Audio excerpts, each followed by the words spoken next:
Welcome to the MS&Me Radio Network. The broadcast shows are for informational and entertainment purposes only. They are not designed to provide listeners with specific personal, medical, or counseling advice. Individuals with a medical issue should always consult their healthcare provider. MS&Me is not responsible for content of individual shows. The views expressed by show hosts or their guests are their own. Enjoy the show. I'm John Strum, and this is RealTalk MS.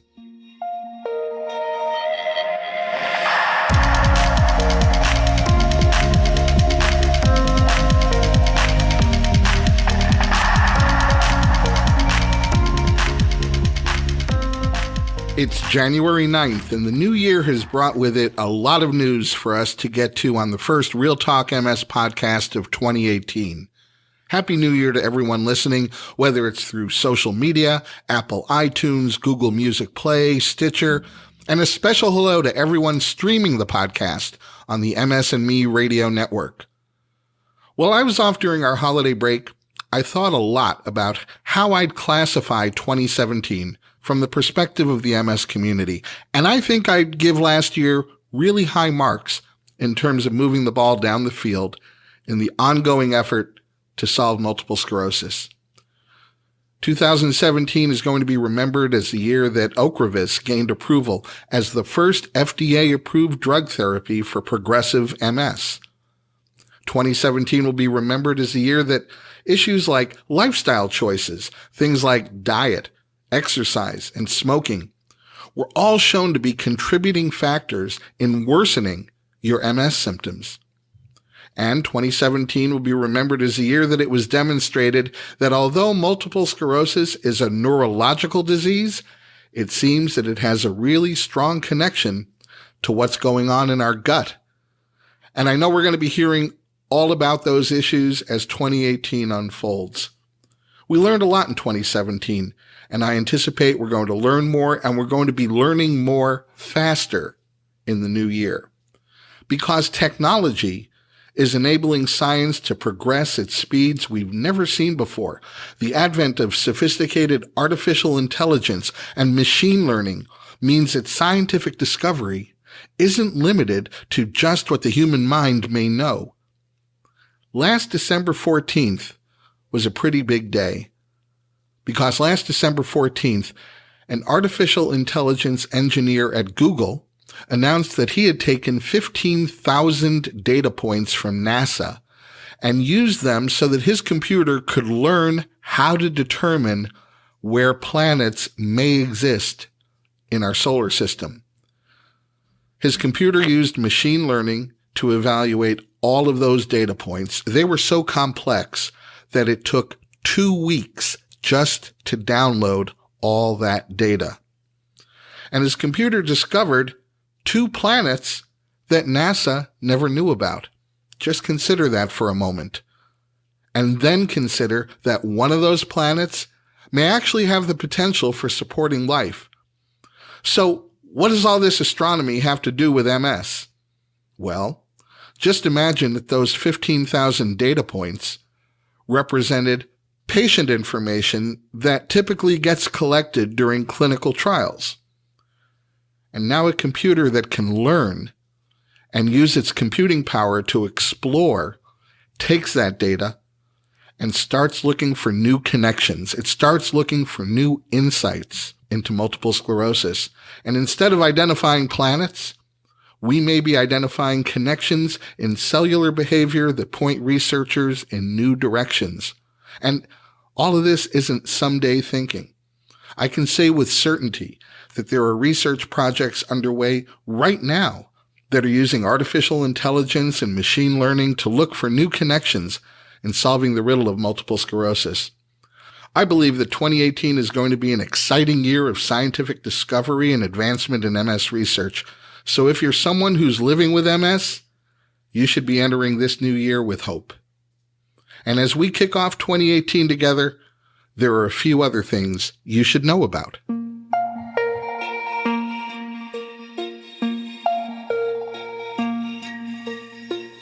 Researchers in France have shown that the risk of cancer over our lifetime is actually lower for MS patients than it is for the general population.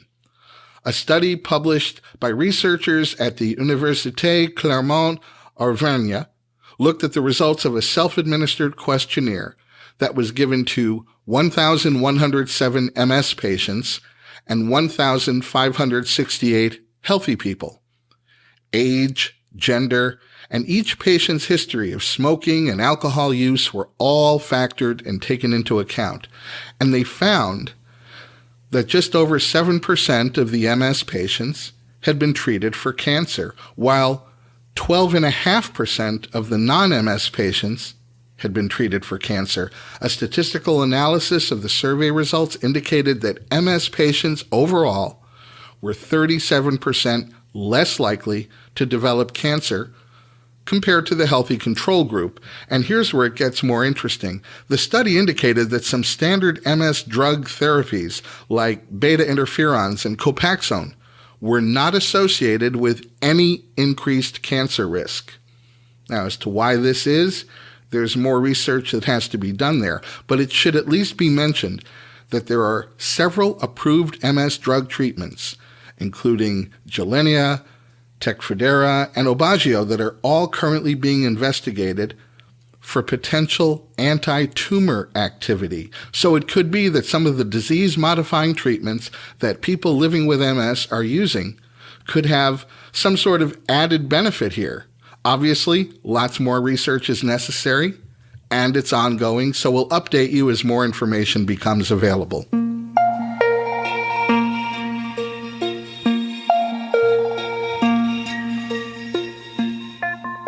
At the beginning of the podcast, I mentioned that this past year, the very first drug therapy for progressive MS was approved by the FDA. Well, on the heels of that approval, we have more optimistic news in the progressive MS arena.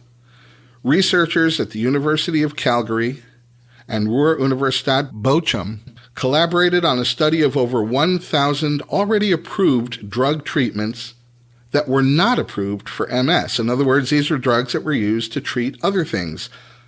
But these were drugs that were also known to enter the central nervous system safely. And since the central nervous system is where MS happens, this seemed like something worth exploring. And they've identified one drug that may alleviate symptoms associated with progressive multiple sclerosis.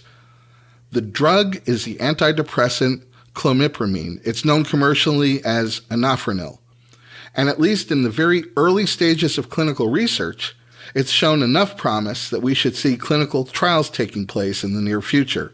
And the good news here is that because anafranil has already been approved for treatment of depression, researchers won't have to go through phase 1 clinical trials. Phase 1 trials are used to demonstrate the safety of a drug. Well, because the FDA already knows that this drug is safe and can be well tolerated, researchers can begin phase 2 trials immediately, and we'll keep you posted on those. But just a reminder, I think it's important for us to be talking about some of the amazing science that's being conducted in research labs today. But I've said this before, clinical trials take place for a reason. It's far from any kind of a sure thing that early results will lead to reliable or even safe treatment down the road. So by all means, I think we should be encouraged by some of this good news, but we can't lose our perspective, and we have to keep our understanding of the process, because it's a process that's there to protect everyone. You know, when Thomas Edison was inventing the light bulb, he actually failed 10,000 times.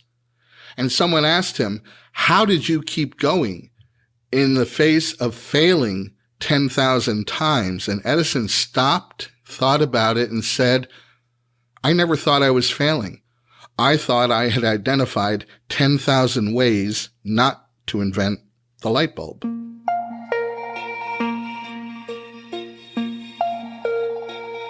If you're a regular listener, you might remember that this past December we had Dr. Rhonda Vashkool on as our guest.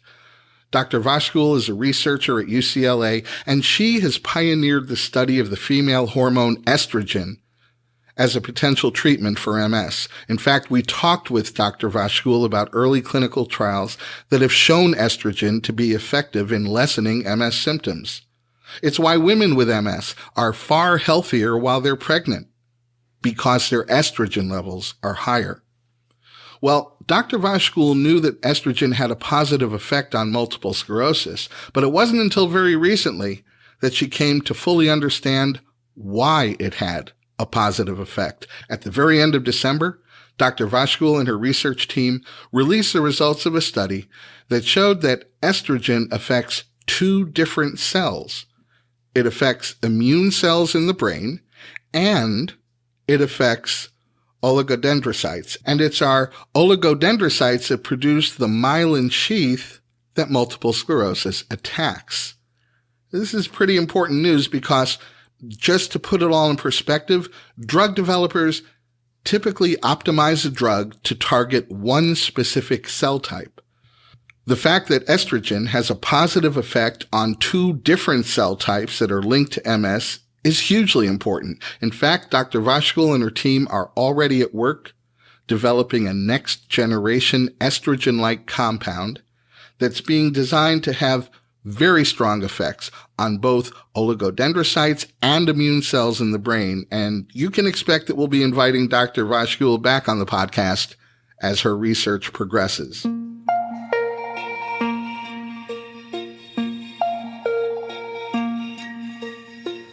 This past December, the FDA designated Jelenia as a breakthrough therapy for the treatment of children and adolescents 10 years of age or older with relapsing remitting MS.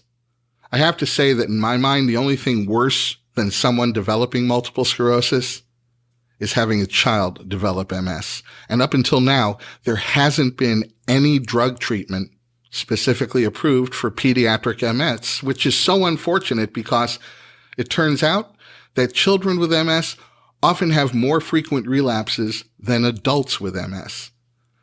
The FDA was moved to grant this breakthrough therapy designation because in a phase 3 clinical trial, Jelenia was shown to reduce the rate of MS relapses by 82% among pediatric MS patients when they compared it to Avonex. This is great news for children and teens who are living with MS. It seems that they can look forward to a very significant reduction in future MS relapses.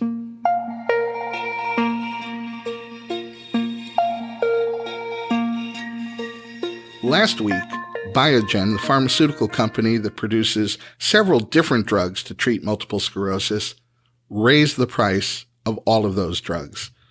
It's not unusual for pharmaceutical companies to raise drug prices at the beginning of a new year, and it's estimated that this round of price increases alone will net Biogen an additional $300 million in revenue.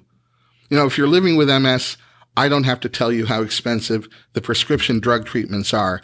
And if you've been living with MS for a while, I don't have to remind you how the price of those already expensive drug treatments keeps increasing. According to the National Multiple Sclerosis Society, in 2004, the average price of available MS disease-modifying drugs was $16,000. Last year, it was $83,000. And back in October, we told you about the passage of California Senate Bill 17, which represented the first law requiring pharmaceutical companies to provide an explanation if the price of a drug went up more than 16% over any 2-year period.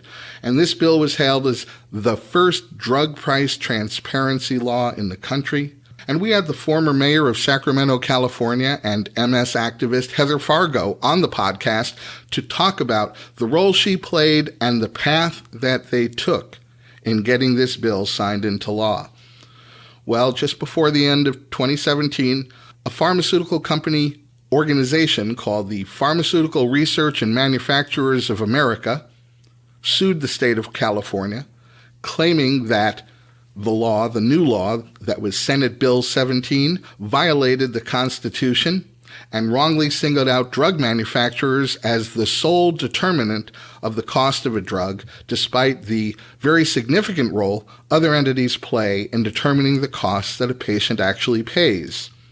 The lawsuit claims that the law violates the U.S. Constitution in 3 different ways. First, it violates a Commerce Clause, which prohibits any state from regulating drug pricing beyond that state's own borders.